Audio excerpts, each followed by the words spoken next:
Here in Tampa, Florida, with Congressman Rich Nugent from this beautiful state of Florida. Your district is very close to Tampa. We're just about 35 to 40 minutes north of here. Are you proud to have the Republican convention here in your area? Well, I think it really showcases Florida, allows Tampa in particular, but Florida in general, to showcase. And that's good for Florida. You know, I come from a county that has 11.3% unemployment, so anything that affects the general area, and this does, is a good thing. Congressman, of course, here on NRA News, we follow Fast and Furious probably more than any media outlet. When the House debated the charges against Eric Holder, we saw a lot of you. You opened for the majority. You led the debate. What was it like to be part of that process? What is it like to be part of the whole process? And when you see the stories right now of, these interconnections between J.P. Morgan and the ATF, and it's just, the story is just crazy. It's mind-boggling, I'll tell you. You know, I was a cop for 37 years. So to see what, this Attorney General's office did and authorized and allowed to happen is criminal in and of itself. There's a couple things that we have in law enforcement. There's, two things you don't do. You don't let drugs walk, and you don't let guns walk. And not only did they let one or two walk, they let thousands walk with no intentions of ever grabbing the guys up before they reached the border. And it ultimately, resulted in Agent Terry's death, and I would say hundreds of Mexican nationals that have died at the hand of it, and who knows how many more to follow. When you hear the arguments on the other side, it's got to be so frustrating. The political witch hunt. It's just the comments never end. I mean, wouldn't you want to know what happened? I mean, this cost a law enforcement officer his life. If you don't care about the Mexicans, that's their. But this cost a U.S. law enforcement officer's life. And so at the end of the day, I'm so upset with the administration for not following through and not releasing information. What do you have to hide? My big thing, as sheriff, is we never hid. You stand up. If you make a mistake, you stand up, you take your lumps, and you move forward, and you learn from that mistake. I don't believe they have. And I think this administration, by blocking Congress, by exerting this executive privilege, is the lamest of all. And end of the day, I think the Terry family deserves more than that. I think, Officer Terry, and I think all of the federal law enforcement officers and local and state that are facing these guns today on the border states, I think they all deserve an answer as to what happened. And who in God's name came up with this? The stupidest idea that I've ever heard of is to let firearms walk, and not just one, but thousands. As a member of Congress who is so involved in this investigation and these proceedings, what do you need personally to see happen to feel justice has been served? Well, first of all, I want to know the facts. One of the things I've learned, I've been a cop a long time, is it never is exactly what it appears. And so until you get all the facts, I don't want to say what should happen, but more than likely, depending upon where the facts go, it may lead to a criminal indictment. That's a possibility. But we won't ever know that until we get to the bottom of it.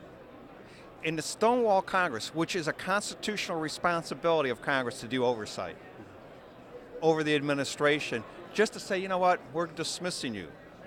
But this administration has done that consistently, dismissed Congress on so many issues.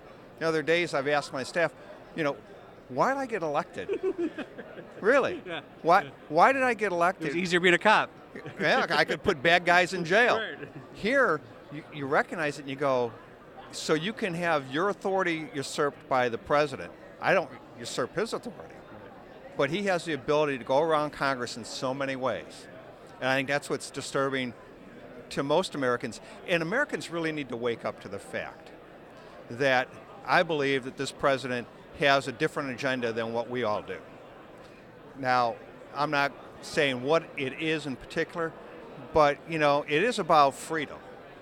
It's about us to have the ability to work any job we want, work as hard as we want, take the benefits of that hard work, and utilize it in a productive manner that we see fit, not what the federal government sees fit. And, I got 3 sons that are all in the Army, multiple deployments overseas, and I want to make sure that they have the same opportunities and benefits that I had growing up. And one of those is, my dad took me hunting, and I took my kids hunting, and we enjoyed our ability to go outside and hunt. And I don't ever want to see that abridged. Well, first of all, we thank your three sons for their service to our country, and we thank you for your service in law enforcement.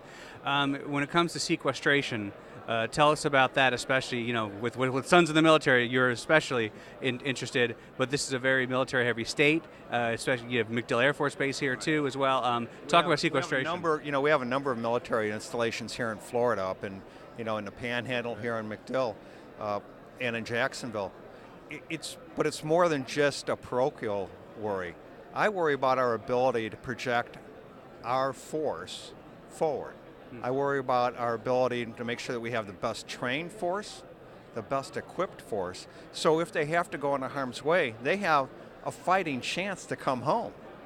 And having three sons in the military, I have some stake in this. Oh, yeah. But America has a stake in all this too, because remember, these guys and gals are fighting for our freedoms. They don't ask. They volunteered to do this. And so we need to stand up and be accountable for them. And on sequestration, if this goes through, and the House of Representatives passed a piece of legislation that would forestall that would allow that not to happen, and it sits in the Senate. And the president himself has said that he would veto it if it passed. And so this is a president that wants to strip our military of our capabilities and strip our men and women the ability to protect themselves. And that, in my estimation, is, if not criminal, it's morally criminal to do that. When you're the commander-in-chief, you should be doing everything in your power to make sure these kids, and I call them kids because they're three of mine, these kids have every opportunity to be successful if we send them to war. Okay, so let's go to the other side. You just listed a lot of concerns about this administration, which we pretty much share with you. Romney-Ryan ticket, how will that fix most, if not all, of these concerns? Well, I think the thing about the Romney-Ryan ticket is this. A, we're talking about a plan. And you laugh, but if you laugh, it's sad. I laugh because it's sad. It's sad because the Senate hasn't passed the budget in 3 years. The president has not led. The president really doesn't have a plan. You can say what you want if you like everything in the Ryan plan, but at least it's a starting point to have a real legitimate discussion about our tax rate, about our health insurance, about our ability to care for our seniors. This is an honest debate, and America needs this debate.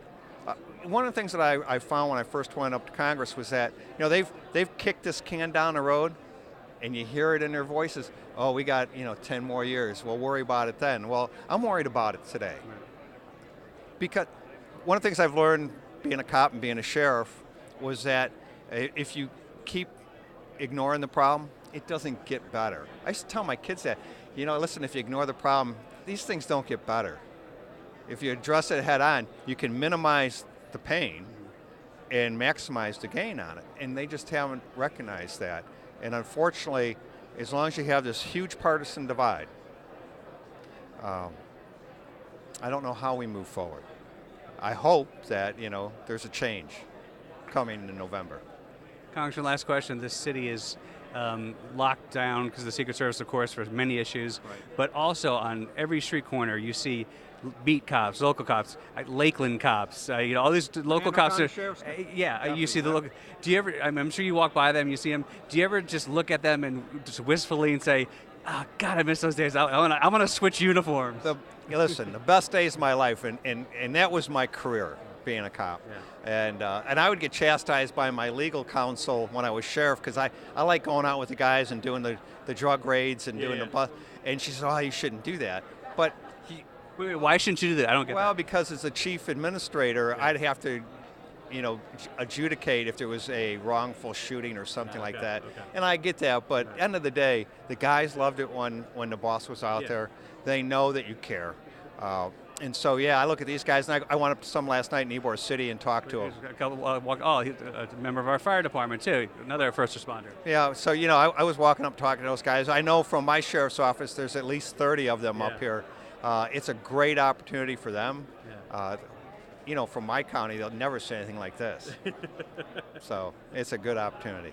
Congressman, thanks for your time. We really appreciate it. It's good to be in your state. Nope, thank you. Thanks for being here. We appreciate the NRA. Absolutely.